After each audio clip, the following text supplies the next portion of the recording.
We are very honored to be joined tonight, by Rabbi Ari Marinelli. I lost my picture there. There we go.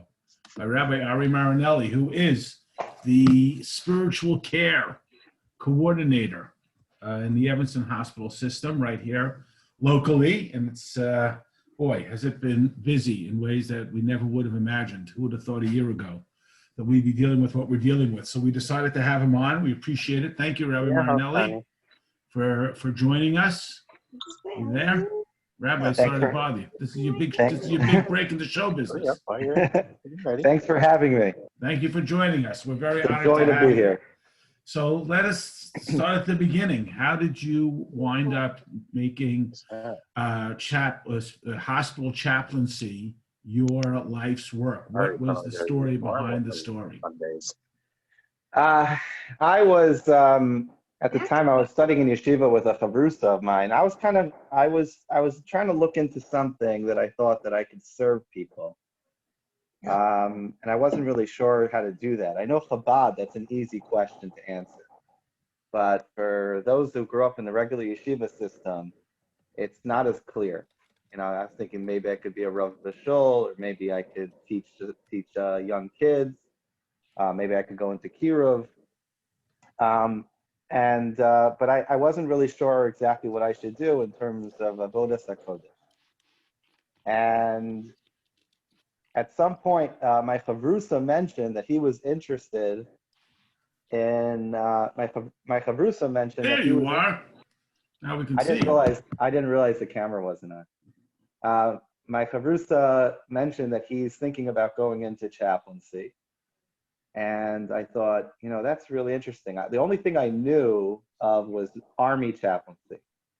I didn't know that a person could go into hospital chaplaincy. I knew there was hospital chaplains, but I thought they went to the army for many years.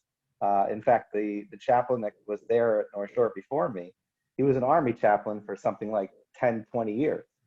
So I thought that's the route that you had to go. So I asked my chavrusa, I said, how do you do this? And he said, well, this is how you do it. He showed me what the application looks like and what it entails to get in. And I thought, you know what, that might be the right thing for me. And once I started doing it, I thought, you know what, this is a fit. This makes sense. So how long have you been actively chaplaining? Since 2017 in the summer. So 3 years. And who would have believed when you first started, you would have probably been a lot busier than you would have ever imagined. But before we get too far ahead, let's give us a little more of a sense of it. Obviously, there's probably chaplains of other faiths affiliated with the hospital system. Do you only service Jewish patients? Are you available for non-Jewish patients? What is it like to be in that kind of chaplain-cleric relationship with people who may not be Jewish? How do you navigate that? Right. Okay. So I have actually two roles in the North Shore system. One is the spiritual care coordinator at Skokie Hospital, but I'm also the system rabbi. And as system rabbi, I guess that the main function that they hired me for was to be there for the Jewish patients. However, if you're a chaplain, you're supposed to serve everybody.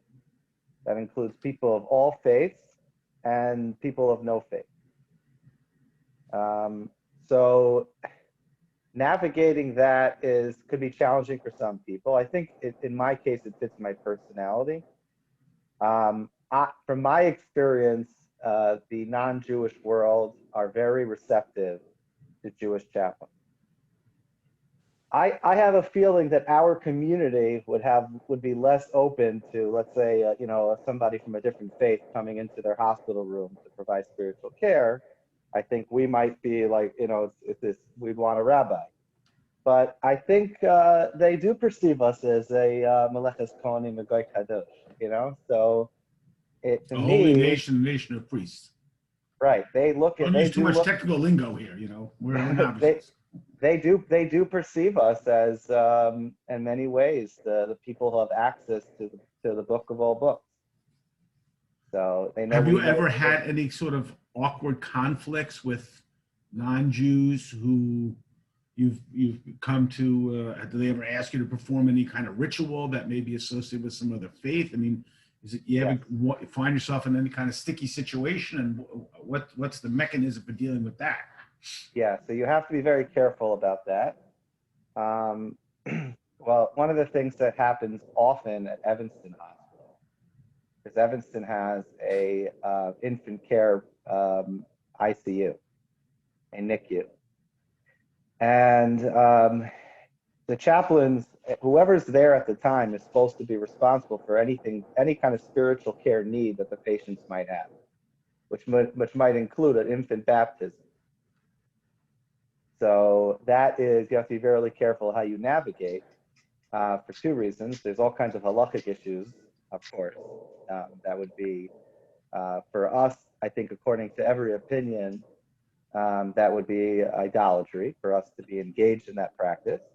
There's plenty of opinions that would say that for the non-Jew, Christianity is shituf, which means they believe in some kind of where they serve Hashem, but at the same time they believe in things that are very far from what we believe theologically. So the only thing that I can do is to facilitate their spiritual care needs. So I don't actively do it, but I make sure that it gets done. So I'll tell the nurse that's nearby. I would say, are you a Christian? And she would say, yes, I am a Christian. So then I say, okay, can you be the one to do the baptism? I'm just here to be here to make sure it's done. Everything's taken care of. So then after everything is done, I'll provide a blessing to the baby. I'll provide a blessing to the family. But the actual ritual, I won't do. Now, one of the things the chaplain is supposed to do, even if they can't be there, they can't do the ritual, you're still the chaplain. So if the family are grieving the fact that they just lost their baby, you're still the person that has to be there for the pastoral care part of it. So one of the things that a chaplain should not be doing is handing over all the baptism material and say, here it is, take care of it. The chaplain has to go up to the family and make sure that they feel supported, show them that you care. So you have to be able to navigate both things. I've said a few times when the mood was a certain way, it happens to be the case that from a Christian perspective, it's also not acceptable to have a Jewish person do the baptism. So I said, if I do it, it wouldn't be a kosher baptism. So you make sure it's a kosher one. Interesting. Okay, so let me shift gears a little bit here, especially now because of the circumstance and family members who may be in the hospital, regardless of what it is, even if it's something joyous like having a baby or some other, whatever the circumstances. What can the family who's pretty much barred from visiting now because of all the COVID concerns, what would you recommend for a family? What can they do to best advocate for their family member who may be hospitalized? What way can they support them and so on? From the inside, tell us, what do you recommend for that? Okay. Well, I think there's a two-part question. And in general, there's the way that a family is going to be supportive of their family member at the hospital. And that can involve many things. That could involve end-of-life decisions. That could involve how they show their support. So right now with COVID, obviously this is really challenging. And I've been for the last, 7 months, 8 months now, I've been the person that's kind of been in the middle. So if there's a patient in the hospital, not if it's a COVID patient, because the visitation has been limited across the board. So if, let's say they say that, I really want you to help, is there some way that you could help? I'm glad to go into the patient's room, and sometimes I help with the fill-in. Sometimes I'll take my phone and I'll connect the family and the patient. So that's one way that I could kind of be there on the ground and connect the families with their loved ones. you're asking about advocacy? Yeah, in general, what can they do if they can't come and visit? What can they do? Right. So I think it's the same answer that it would be in many cases, even even when it's not a COVID situation. Um, Everything is about communication with the staff. So, and communication has to be effective, and the way that's done is making sure that each side has a full understanding where the other side is coming from. And that makes it that you're really able to come to some kind of of understanding. I mean, I know this when it comes to end of life issues.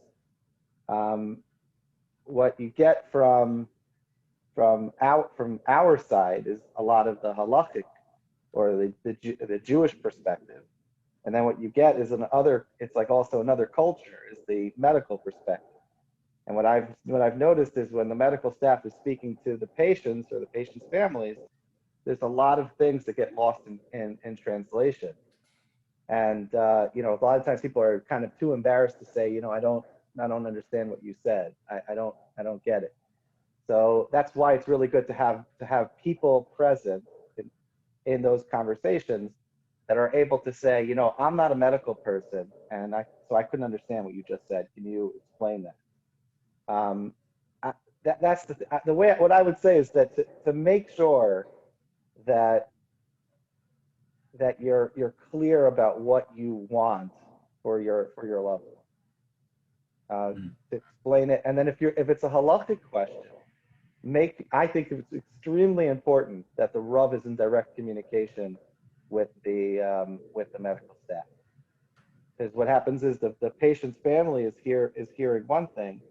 They're hearing it from the doctor, and then they're repeating what they heard to the doctor, and to their posek. And what I've noticed is that a lot of things get lost in translation, because one little thing could change everything. All the clinical information, that could be a bunch of factors that would tip the halacha one way, and one little thing like the patient's kidneys are failing could just change everything. So that's why, making sure that you communicate well with everybody. And I believe that a lot of the community organizations that have people that are involved with the hospital, like Rabbi Matzliach and Rabbi Wolf, people like that are kind of know which questions to ask. So having those people involved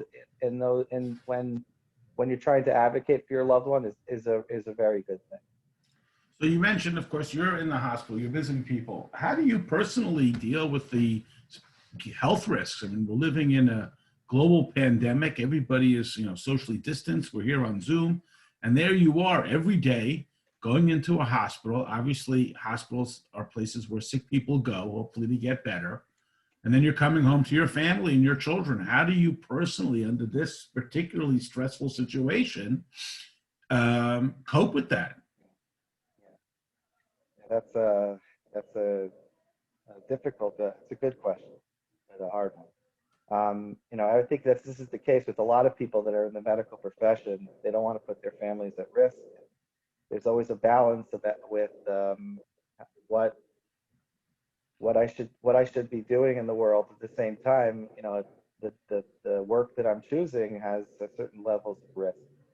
The way I see it is if I've determined based on on introspection that this is what Hashem wants me to do, so as long as I'm doing what I'm supposed to do, I have emunah. I know this might sound somewhat simplistic, but that's just how I feel. As long as I make sure, especially in this situation with COVID, I make sure to wear my mask. I stay 6 feet away from colleagues. When I'm seeing a patient, I keep my distance. But at the same time, once I've come to the conclusion that I've done everything I've done, and I'm supposed to be there, the rest is up to the Eibishter. Wow. Beautiful. Okay, you're there. You're in the hospital. You see what goes on in these circumstances. What would you recommend the Jewish community could do or do better for the hospitalized? I mean, let's put COVID aside. Obviously, that's put a whole new strain on it. But what would you recommend as a person who's in a hospital, seeing patients routinely under every kind of circumstance. What would you say to the Jewish community that we could do even better? We know there's lots of beautiful chesed that goes on. What would you recommend the Jewish community could do better to service the patients and I guess the medical staff too? Yeah, I mean, I could only speak from my experience. So there's a few organizations that I'm involved with through my work at the hospital, the Chicago Mitzvah Campaign, Rifa'enu, and the Chai Lifeline. And these are wonderful organizations. So I think if a person really thinks that they want to do more, those are good organizations to speak to, see if there's any kinds of volunteer work that they could do. At the hospital, doing volunteer work, I was kind of at the lead of one of those. When there was we had a rotation of people in the community that would come in to deliver intolerant grape juice. The hospital is very regulated. So anybody that would come in as a volunteer has to go through all kinds of training. Infection control, dietary restrictions, it goes on and on. So at a hospital system, to get to be a volunteer, it includes a lot of red tape. But for these other organizations, I would recommend, if you really wanted to do a little bit more, I would say to speak to them and ask them what does volunteering for your organization entail. But I would say from my experience as a chaplain at the hospital, I don't think you have to do anything that is similar to rocket science. I mean, when I visit a patient and I talk to them about their resources, one of the things a chaplain is supposed to do, it's a very Viktor Frankl type of thing, is we're trying to find where's their framework of meaning. For some people, it's their connection with the Eibishter. And for some people, it's their connection to their work. And for some people, it's connection to their family and friends. And I've been told on numerous occasions that, oh, I just got a call from somebody in my kahila, and I couldn't talk long because I felt out of breath, but it made me feel like I belong. I think that's what it is. It's you don't have to get on the phone and say anything that's going to change their situation. We don't have the power to do that. But just showing that they're not alone and that we care about them. I mean, if we could just put ourselves in the shoes of somebody that is ill, we could see where that's coming from.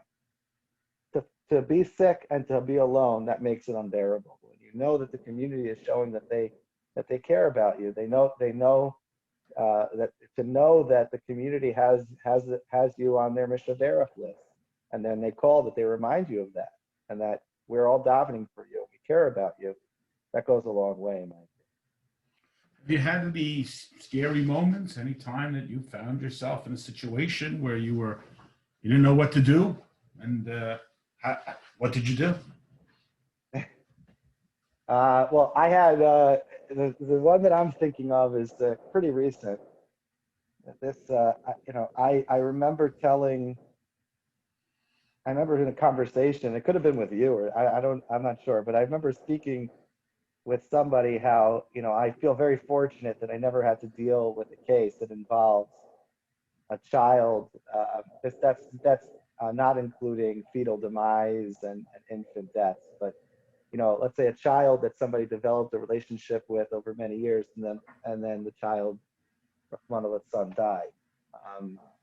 So I had a case where I got a page and it was a page to the emergency room, and when I got there, I found out it was a 12-year-old boy who was on a trampoline, and he fell and hit his head, but it turned out that it wasn't really the impact of the accident. It was some other clinical issue. But I had to be the one to comfort the mother, and I had to be in the room when they were telling the mother about that her son is no longer alive. So that's one case. That's one example. I consider that to be the most difficult case because as a father of children, it's just so beyond tragic. So that was one very difficult case. The other case that I had, I mean, the way that I deal with these things is just I try to show that I care. I allow myself to feel the emotion. So if I have a tear coming down on the side of my eye, I don't look at that as a bad thing. I don't wipe it away. I make sure that they see it.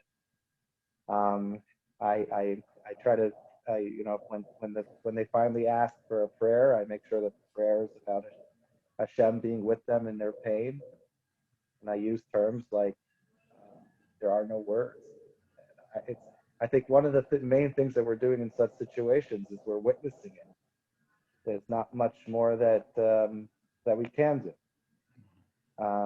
So that's one case. And then I remember years ago there was a case that somebody, this was an older gentleman that died in an operation room, and they wanted the chaplain to come. And usually when they're asking the chaplain to come when somebody dies in the OR, is that they're actually worrying about the reaction of the family member, because you know he went into the surgery, he was fine when he went in. What happened? And sometimes people just don't make it through surgery. But when I saw that at first, I saw that the patient's son was blaming the physician. My first reaction was, I want to get out of here because this might come to blows. But I thought I just allowed myself to just like calm down a bit, and I just kind of reflected, and I thought, where's the son coming from? And I think I got it. And especially after he mentioned all the things his father did for him throughout his life. And I think that what he was thinking is, I got to do something for my father. My father always took care of me. I got to do something. He had nothing left to do. So this was the way that he could fight for his father. And then when the doctor explained for the 5th time, he kind of threw up his hands and he said,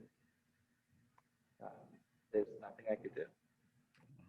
So personally, after an event like that, or just daily, just seeing all of the sadness and sickness and sometimes hopelessness, and look, hospitals are for sick people and some sick people don't return. Then you finish work, you wash your hands, you go in the car, you come home, you have a wife and children. Can I know her? How do you separate that and come home and smile and play with your kids and eat dinner and do homework and joke around and so on? How do you personally sort of bifurcate that kind of situation? Yeah, so I would say just on the most basic level, there's the Maslow's hierarchy of needs, where he says the first thing is food and water. You got to make sure that you're paying attention to your body, because that's the most basic thing. We're not just the soul, we're not just a mind, we're also a body. So one of the first things I do if I encounter a very difficult situation is, am I properly hydrated? Do I need to take a walk? And then sometimes I'll take a moment, and I'll even go to a colleague and I'll be like, I feel weird. And I'll go over the case with them and I'll process it. Because sometimes we'll see things that don't match with regular life. Like I remember a colleague of mine said she saw all the patient's organs or looked like to her like all the organs were on the side on one of the tables near the operation, and she was like, she felt weird. So like we see those kinds of things, and it's just good to be able to just speak it out. Like it says in the Gemara, if a person has a worry, they should speak with others about it, and that's very helpful for me. But I would say that the strategy that worked for me best, I remember when I first became a chaplain, I was trying to disassociate. So I don't want to feel too much. And I'll say, because if I feel too much, I'm going to get out of control. That actually did not work that well, because you're still feeling it. You're just trying to not feel it. What helped me was to be in the moment, and kind of like there's a time for everything. I think this kind of symbolizes a lot of what we do as Jews. You know, there's a moment for Kriya Shema, and there's a moment for putting on your tzitzis, and there's a moment for shofar. So I kind of look at it the same way, that there's a moment for tragedy, or like there's a moment for you to embrace the tragedy, to fully let yourself feel that tragedy, and that helps the processing. And then when I get home, is a whole different avoda. There's a whole different expectation from a Kadosh Baruch Hu. And that expectation is now it's time to be a family man. And when I go to a simcha, it's time to dance. So I think, you know, I think that the term that I've always heard was the concept of mindfulness. But I think this fits very much within Jewish themes, that the moment is what determines. And then when you get to the next moment, then it's time to transition. But allow yourself to fully do what you're supposed to do, no matter how difficult it is. Just allow yourself to feel it, because if you ignore it, it's just going to get bottled up inside, and it's gonna take you over. Rabbi, thank you so much for being with us. Thank you for the holy work that you're doing, for taking care of the people. I only can speculate that when you got into this, you never imagined COVID or Corona and what that's done to the hospital system and to our community. Do you have a few moments? Maybe you have some people have some questions. Would you take a question or three? Sure. Yeah, can I ask a question? Of course, Mel, you always got the best questions. I want to precede the question first with a comment. You're such a likable guy. Really. No. I'm glad this is where you met him. You should never have to meet him professionally. Yeah. My daughter's an emergency room nurse used to be in Skokie, in Hallett Park. Now she's in Skokie. So anyway, I how do you ask this question to make it sound not like I'm prying, but you're not like Rabbi Shanowitz, who's a rabbi who goes to visit. You're the chaplain at the place, right? It's a title. So does the hospital or North Shore have anything to do with your parnasa, or is it for Chabad, or, you know, is that a fair question? I'm wondering. Yeah, I'm on North Shore's payroll. North Shore Health System's payroll. They hired me as the rabbi of the system. That's wonderful. And is there one rabbi for Evanston? Well, I'm actually the rabbi of all 4 hospitals. So there's Evanston, Skokie Hospital, Glenbrook, and Highland Park. We have other rabbis but I'm the only full-time rabbi there. You ever get you the best? What do you think? We get you some second-rate guy? We get you the star. This is one. It was really a delight to meet you. I mean, I didn't know what to expect, but you're so personable. Really, I can see you. A good thing happens when you walk into the room. You're intelligent, and it all comes out. Okay, beautiful. True. Beautiful. Okay, everybody. Tomorrow night, Parsha, and then next week, a week from tonight, of course, Sunday, Monday, Tuesday, regular. Wednesday night, a week from tonight, we have Rabbi Chaim Fogelman, who's basically the director of the OK Labs for speaking about kashrus. And then during Hanukkah, we have a special event every night of Hanukkah at 8 o'clock. 8 o'clock Hanukkah, get 8 for 8 minutes. You follow that there. Well, you'll be getting more emails and more texts and more WhatsApps about it. We want to thank Rabbi Marinelli so much for being with us. Really appreciate it. And God bless you for all the important work you're doing. You're getting a round of applause and the thumbs up. So we really, really appreciate it. Hashem should bless you, that you should only be visiting, mothers having babies and happy things. Not always a lot of happy things going on in hospitals, but you make the load a lot lighter, and you bring light wherever you go. So thank you. Thank you for joining us, and thank you for all the work that you do. Tomorrow night, Parsha Insights. We'll see you tomorrow night. Good night, everybody. And good night again to Rabbi Marinelli. Save the tape, Rabbi. I'll email it out to everybody. Please, I want this one. You got it.